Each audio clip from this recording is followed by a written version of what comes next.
जी, बांग्लादेश में आइंदा 15 नवंबर को खत्म नबूत के सिलसिले में एक आलमी कॉन्फ्रेंस मना जा रहे हैं।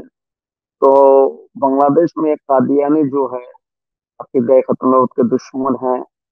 वो हमारे प्यारे नबी आखिरी नबी हजरत मोहम्मद सल्लल्लाहु अलैहि वसल्लम को आखिरी नबी मानते नहीं।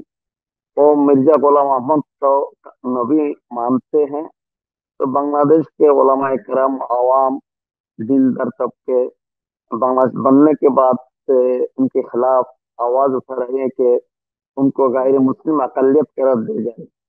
लेकिन जो भी हुकूमत में आते हैं वो उसकी तरफ तवज्जो नहीं दे रहे हैं।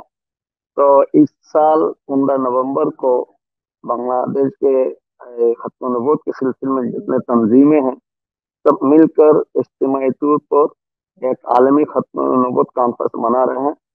तो इसमें दारुल उलूम देवबंद के मोहतमिम साहब हजरत मौलाना अबुल कासिम नुमानी और जमीयत उलमा हिंद के मौलाना महमूद मदनी और पाकिस्तान से कायद जमीयत मौलाना फजल रहमान साहब और वफाक के नाजिम मौलाना खालिद जलंधरी साहब से मुख्तलिफ अरब ममालिक से भी यूरोप से भी इस्लामी स्कॉलर भी शरीक होंगे, बयान फरमाएंगे।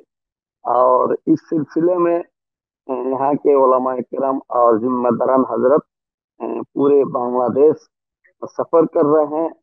यानी तबकावारी मुख्तलिफ फोरम से भी तबादला ख्याल कर रहे हैं कि इस आवाज को मजबूती तौर पर उठाया जाए और हुकूमत कादियानी को, जो मिर्जा गुलाम मोहम्मद कादियानी को नबी मानते हैं, उनको गैर मुस्लिम अकलत करार दिया जाए।